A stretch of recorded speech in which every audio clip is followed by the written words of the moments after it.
अगर आप टाइल लेने जा रहे हैं तो मार्केट में आपको किन किन पॉइंट्स का ध्यान रखना है, आप किस तरह से बात करनी है ताकि कोई भी आपके साथ किसी भी तरह का स्कैम ना कर पाए और आपका घर सबसे सस्ते में सबसे अच्छा बन जाए। ये सारा ज्ञान आपको कई सालों के एक्सपीरियंस के बाद मैं एक छोटी सी वीडियो में कंबाइन करके दे रहा हूं। तो प्लीज चैनल को सब्सक्राइब करना बिल्कुल मत भूलिएगा ताकि आपका घर सुंदर बने और सस्ते में बने और सबसे अच्छा बने। तो चलिए पहले चैनल को सब्सक्राइब कर दीजिए। वीडियो में आगे बढ़ने से पहले एक छोटी सी बात आपको बता दूं, अगर आपने डिसाइड अभी तक नहीं किया है कि टाइल किस तरह की लेनी है, उसका कलर क्या हो, उसका पैटर्न क्या हो और इस तरह की सारी चीजें डिसाइड नहीं करी है, तो मैंने इससे पहले एक और वीडियो बनाई है जहां मैंने आपको बताया है कि घर के लिए सबसे ज्यादा सुंदर टाइलें कैसे सिलेक्ट करें 6 आसान स्टेप्स में। तो प्लीज वो वीडियो आप जरूर देख लीजिएगा, उसका लिंक आपको डिस्क्रिप्शन में मिल जाएगा। और उसके बाद जब एक बार डिसाइड हो जाए कि आपको किस तरह की टाइलें लेनी है, उसके बाद आप ये वीडियो देखिए। इस वीडियो में आपको बिल्कुल क्लियर हो जाएगा कि मार्केट में किस तरह से टाइल्स को बाय करना है, किस तरह से परचेज करना है। सबसे पहले बात करते हैं सबसे ज्यादा जरूरी चीज की। मार्केट में जाके आपको ब्रांडेड टाइल लेनी है कि नॉन ब्रांडेड टाइल लेनी है। दोनों के अपने फायदे और नुकसान है, लेकिन दोनों को अगर तराजू में तोला जाए तो मेरी मानिए तो आप नॉन ब्रांडेड टाइलों के साथ जाइए। दोबारा बोलता हूं, नॉन ब्रांडेड टाइलों के साथ जाइए। नॉन ब्रांडेड के कई फायदे हैं, कुछ नुकसान भी है, मैं आपको दोनों बता देता हूं। नंबर 1, कॉस्टिंग, यानी आपको नॉन ब्रांडेड टाइलें सस्ती पड़ेंगी। जहां ब्रांडेड टाइलें 60-65 पर स्क्वायर फीट से स्टार्ट होती हैं, नॉन ब्रांडेड आपको 40-45 रुपए से मिल जाएंगी अच्छी क्वालिटी की। फायदा नंबर दूसरा, आपको नॉन ब्रांडेड में बेहिसाब डिजाइन मिल जाएंगे। हाँ, ब्रांडेड में भी मिल जाएंगे, लेकिन ब्रांडेड में अगर 100 है तो नॉन ब्रांडेड में 1000 डिजाइन आपको मिल जाएंगे।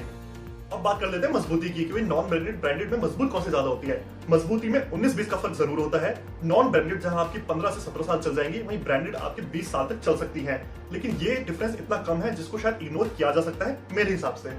इसके अलावा एक चीज जो लोगों को कंफ्यूज करती है वो ये कि नॉन ब्रांडेड टाइलें बेंड निकलती हैं और ब्रांडेड टाइलें बिल्कुल फ्लैट निकलेंगी तो लगाने में आसान होगा, जबकि असल में ऐसा कुछ नहीं होता है। अगर आपने नॉन ब्रांडेड में अच्छी क्वालिटी उठाई है तो उसमें आपको कोई बेंड देखने को नहीं मिलेंगे। वहीं ब्रांडेड में भी बहुत ऐसे केसेस आते हैं जहां टाइलें बेंड हो जाती है, बहुत बड़ी बड़ी कंपनियों के भी।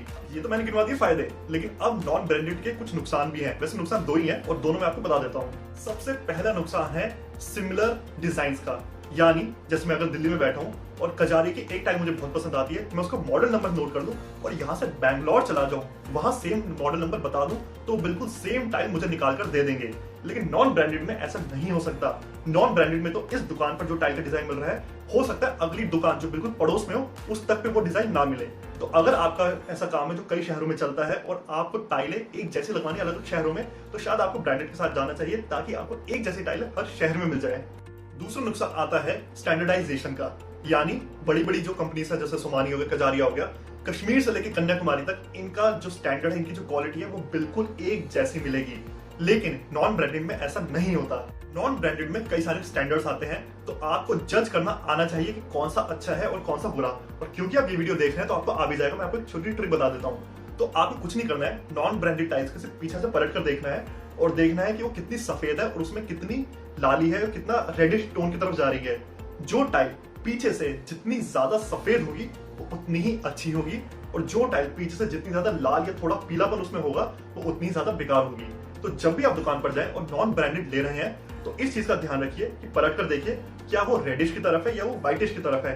और आप दुकान वाले से कह दीजिए भाई मुझे कई सारी क्वालिटी की टाइल दिखा दो, ताकि आप आराम से कंपेयर कर सको कि भाई इनमें से सबसे ज्यादा व्हाइट कौन सी है, सबसे ज्यादा रेड कौन सी है, और हमेशा व्हाइट वाली ही उठाना। तीसरा छोटा सा नुकसान और है वो ये है कि आपको नॉन ब्रांडेड के साथ ब्रांड वैल्यू नहीं मिलती। यानी अगर आपको थोड़ा सा दिखाना है कि हमारे घर में कौन सी टाइल लगी है, किसी कंपनी की टाइल लगी है, तो शायद आपको ब्रांडेड के साथ जाना चाहिए। नॉन ब्रांडेड में आप ऐसा दिखा नहीं पाएंगे। तो चलिए ये डिसाइड हो गया कि आपको ब्रांडेड लेनी है कि नॉन ब्रांडेड लेनी है। अब आप पहुंच गए दुकान पर आपने टाइलें देखनी शुरू करी।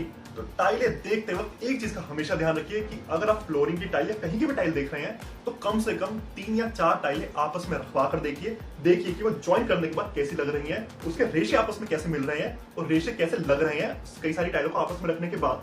अब होता क्या है, अधिकतर हम एक टाइल देख लेते हैं, उसमें रेशे देख लेते हैं और दिमाग में इमेजिन करते हैं कि भाई कैसा लगेगा हमारा फ्लोर।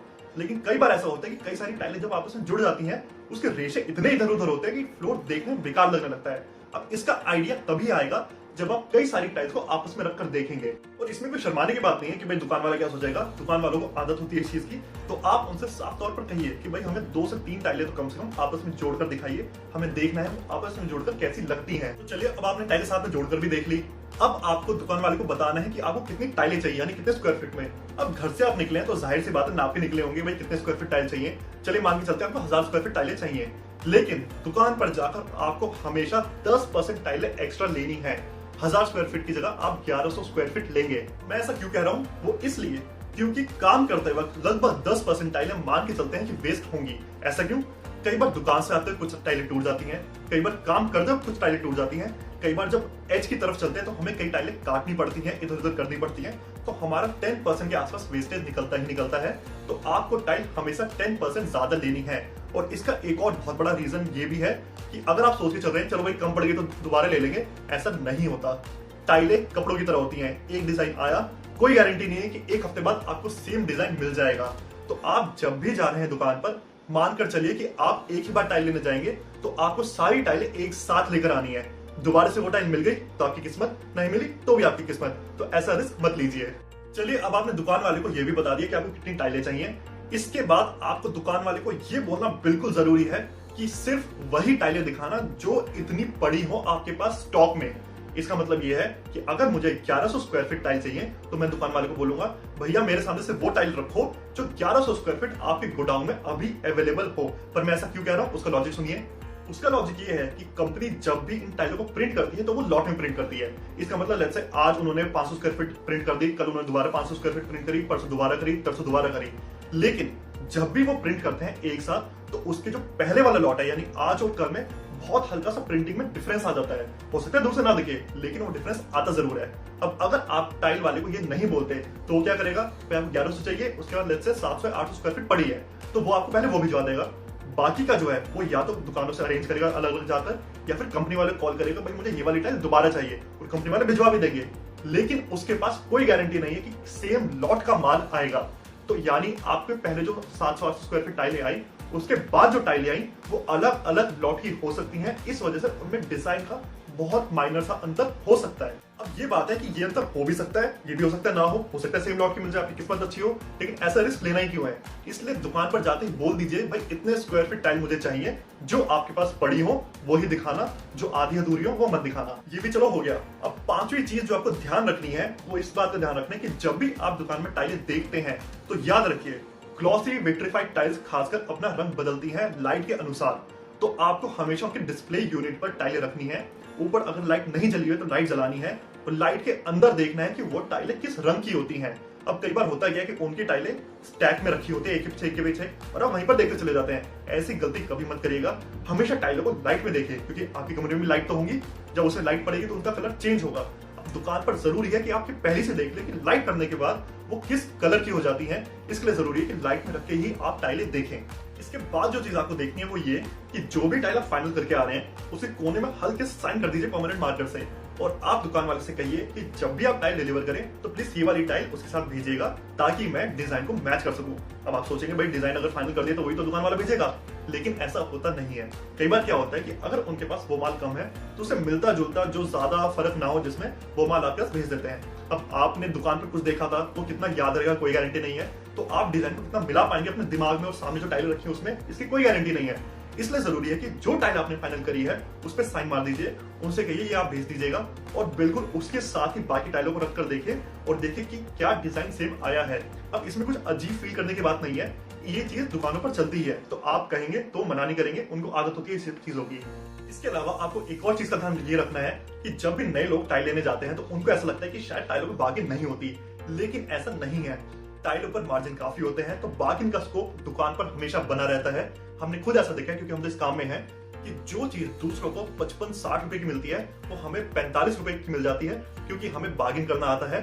इस वजह से दुकान वाले हमारे लिए रेट कम कर देते हैं। तो आप भी इस मौके को बिल्कुल मत गवाइएगा। जब भी दुकान पर जाए टाइलों पर बार्गेन हमेशा करिएगा, 100% करिएगा। ये तो थे सारे पॉइंट जो आपको मार्केट में जाते हुए ध्यान रखने हैं, लेकिन ये सारे पॉइंट्स आपके तभी काम आएंगे जब आपकी टाइलों पर डिजाइन, उनका कलर, उनकी कैटेगरी फाइनल है। अगर वही आपने फाइनल नहीं करी है तो उसके लिए भी मैंने एक वीडियो बनाई है इससे पहले, जिसका लिंक आपको नीचे डिस्क्रिप्शन में मिल जाएगा, ऊपर आई बटन में मैं डाल दूंगा, जहां पर आप जाकर देख सकते हैं कि भाई टाइलों का अगर कलर चूज करना है तो कैसे करें, उनका डिजाइन चूज करना है तो कैसे करें, उनकी कैटेगरी चूज करनी है तो कैसे करें, और वही 6 आसान स्टेप आपको फॉलो करने होंगे और आप अपने घर के लिए सबसे अच्छी टाइलें चूज कर पाएंगे। और एक बार आपने चूज कर ली उसके बाद आप ये वीडियो दोबारा देखिएगा ताकि आप अच्छी टाइलें फिर ले भी पाए। वीडियो को तो यहाँ अंत करते हैं, लेकिन आपका काम अभी खत्म नहीं हुआ है। आपका काम अब ये है कि नीचे जो सब्सक्राइब का बटन है उसको जरूर दबाइएगा, ताकि आपका और मेरा दोनों का थोड़ा थोड़ा फायदा हो जाता है। जो चीज शायद आप 5 या 10 मिनट में देख लेते हैं, वो एक्सपीरियंस को गेन करने में कई साल लगे हैं और अब वो इस वीडियो में आप तक पहुंच रहे हैं। तो प्लीज इसके बदले में पैसे नहीं तो सब्सक्राइब का बटन जरूर दबाकर एक खुशी दे दीजिएगा। इसके अलावा अभी भी आपको कोई डाउट है, ऐसा कोई क्वेश्चन जो मैं शायद आंसर नहीं कर पाया, तो प्लीज नीचे कमेंट में कमेंट जरूर करें, वहां पर मैं आपको जवाब जरूर दूंगा।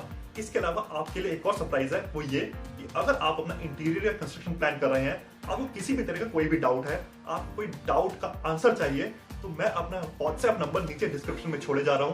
कुछ नहीं करना है, सिर्फ पे क्लिक करना है। क्लिक करते ही एक विंडो ओपन होगी, वहां पर आपको अपना क्वेश्चन लिख देना है और मैं उनका आंसर जरूर दूंगा, और वो भी बिना किसी चार्जेस के।